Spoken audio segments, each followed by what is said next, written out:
This is day 183 of the heroic resistance of Ukraine. This is Natalia Staroprava, and we continue the series of briefings in the Mediacentru Ukraine. Today we have here representative of the U.S. charity Help Heroes of Ukraine Fund.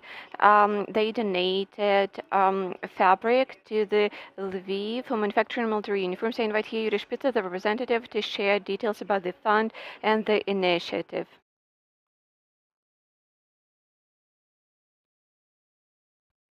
Good afternoon. Glory to Ukraine. Our fund was created at the beginning of the all-out invasion, registered in Chicago, the United States of America. Our founders have been helping Ukraine since 2014, but after the all-out invasion, we decided to create a full-scale fund, which helped us to get license and to get the permit to buy in goods of double purposes, like, for example, some bulletproof vests and others. You can't get them out of the U.S. without such a permit. The founders treat the fund in a very serious way. They don't only invest their own private funds, they also conduct fundraising, popularize Ukrainian question in the U.S. as representatives of the logistics company with a logistics background.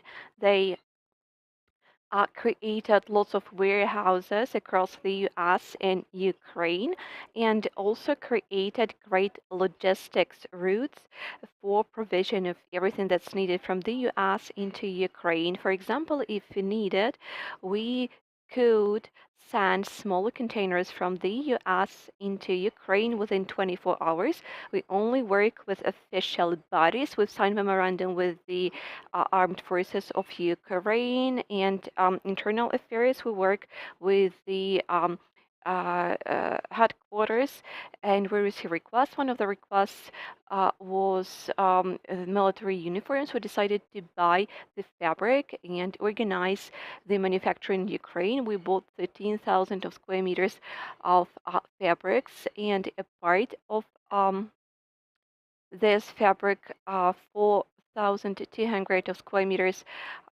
were given to the Lviv City Council to organize the manufacturing of military uniforms here in Lviv. This is the NATO standards fabric, which is used in the uniforms of NATO standards uniforms, and we hope it will be useful to our defenders. We're very grateful to all of them for everything that they do. We're also very grateful to all of our donors, to everybody who helps us fight and defend our freedom. Thank you so much. Glory to Ukraine. Thank you. Now I invite Viktoriia Dovzhyk, the Director of the Financial Policy Department of Lviv City Council. Could you please say and share, have you received the fabric? What did you manage to achieve? Good afternoon. Thank you. Yes, we received the fabric already. Not only received, but we already manufactured the first samples of the military uniform, and our army have already received the samples, and I just have one correction. We received 632 square meters, but since we are calculating in a different way, this is 4,200 of not of square meters, but of the other dimensions, and it will result in 1,100 of uniforms. And our partners already joined our efforts when we were manufacturing the military uniforms already. Starting from the first days of the all-out invasion, we understood that such a need exists, and we involved our local manufacturers to solve that. 8 Lviv textile enterprises based in Lviv have been working and are still working on textile production. We organized manufacturing of military uniforms and caps. also different first aid kits and bags and chevrons. We pay for this from the city budget. We bought 20.5 kilometers um, uh, and already manufactured 5,000 of uniforms, 4,500 of chevrons, also caps, 1,500 of uh, uh, bags and bowls. So when we received more from our partners for 1,100 of uniforms, this saved us 500,000 of our budget. So we only pay for the manufacturing. That's a great help. Now we will receive over 6,500 of uniforms that will be sent to our 4 local brigades. I won't list them, but upon demand, because some of the brigades get procurement from their warehouses and some need our help. And the self-government bodies had to procure for them according to the legislation. So this way, all together, jointly and united, all of us work to ensure that our army has everything that it needs. We also will keep cooperating with the fund. We currently are thinking about the uniforms for autumn and for the winter period, because that's a different type of fabric. But we already started this process. I'd like to express my gratitude to all of the local manufacturers. I won't list them for the security purposes, but everybody who joined us helped us to quickly, because we know the speed, we could compare the statistics in other cities in territorial defense numbers. So our brigades received everything they needed fast enough. It was a very quick process. When as soon as a uniform was produced, we sent it where it was needed in order to ensure everything that's needed. But we need to understand that that's a recurring process. It's not enough to just send one uniform per person. It need well, people need something to change. We have different seasons, so that's a recurrent and continuous process that will keep going. It's managed and funded from the city budget. And once again, I'd like to express my gratitude to the Help Heroes of Ukraine Fund, because they've been a great help to all of the territorial defense brigades and our army. Thank you. I invite Oleksandr Khoroshun, head of the supply service of 125th Brigade of the Territorial Defense Force of Ukraine's Armed Forces. When or if our defenders already tried on the uniform, what's their feedback? We all understand the tense situation and the pressured circumstances of work that everybody is currently endures, and that is why the immediate reaction and feedback of the city council every time that we send a request helps us to quickly procure everything that's needed.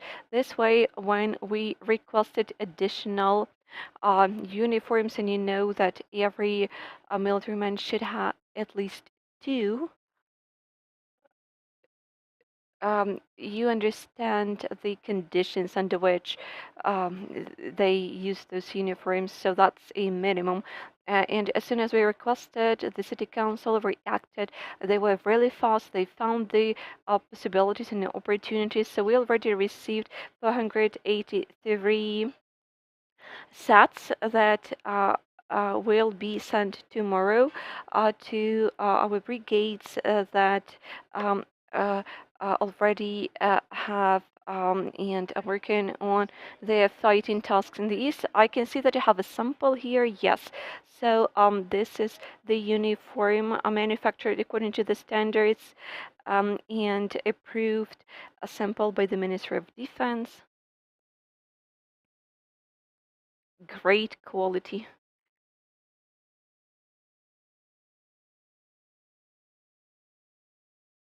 could you please share what are those requirements to quality in order for the uniform um, to uh, uh, not tear and to serve longer? It should be manufactured according to the standards approved, including all of the elements and style.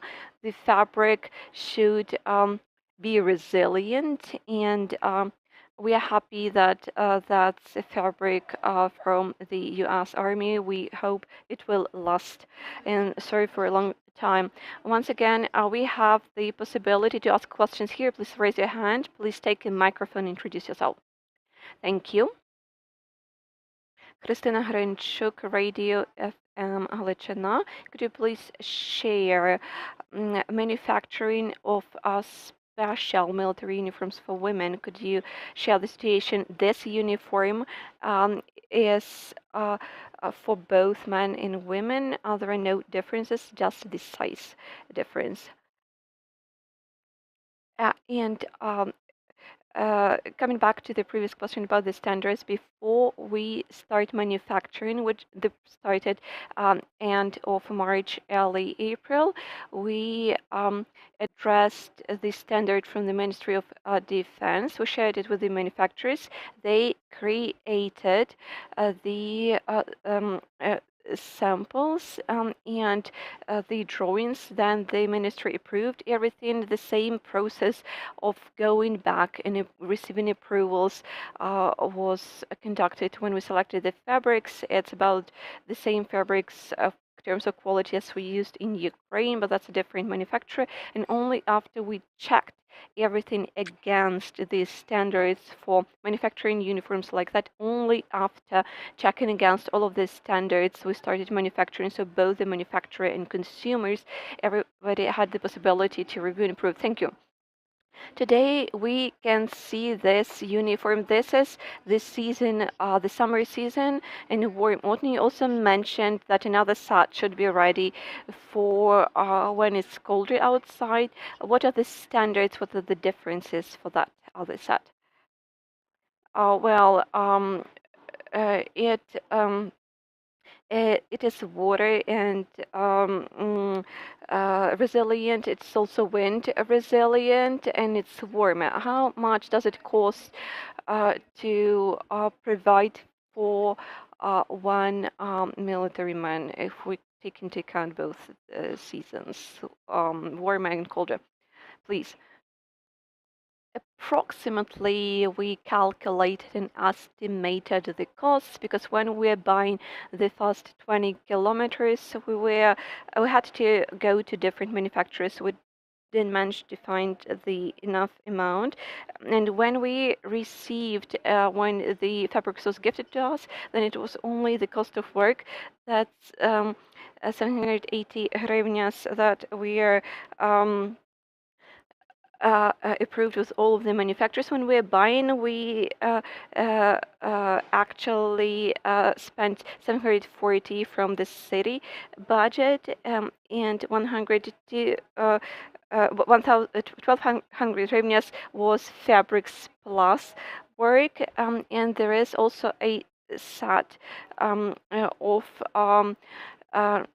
the you can see the badges with the flags and the indicators. The armed forces of Ukraine were partially created.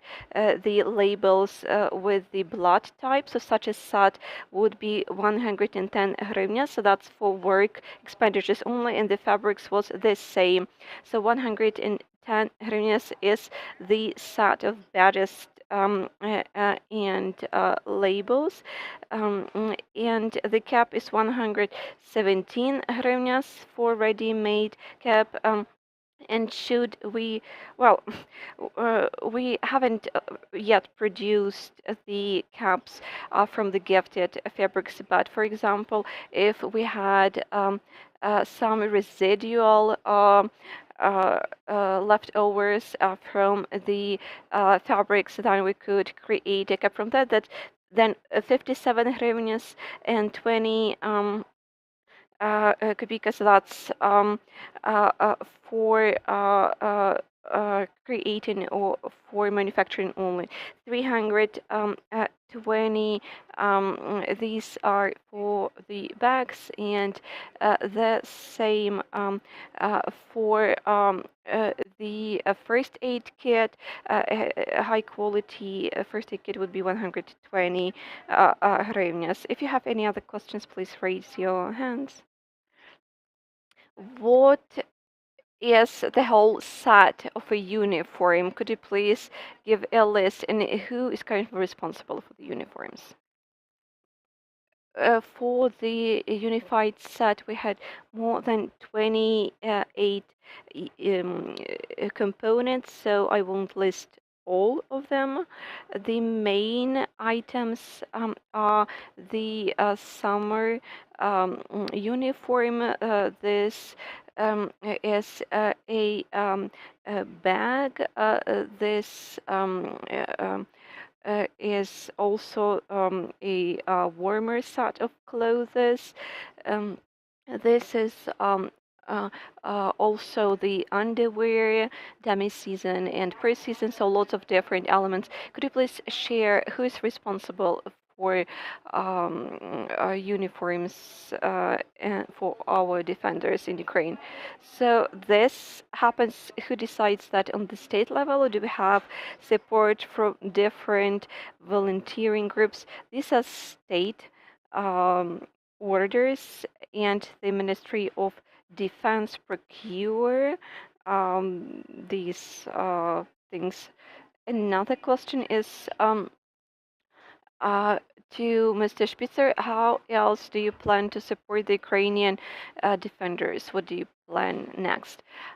We already sent lots of different optical items and helmets and bully proof plates. Sometimes we need to wait for 2 months until all the things are manufactured. We have 3 directions: humanitarian and military issues, but our main focus is the military aid, and lots of our projects are currently, on the one hand, we are fundraising in the US. On the other hand, we are waiting because up till 2 months could take the manufacturing process, so we need to wait until we can deliver.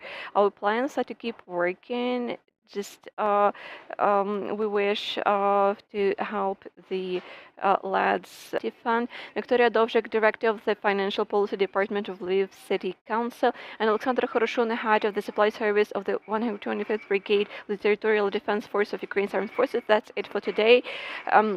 Check out our announcements on Mediacentrу Ukraine website, and let's stay united. We're one.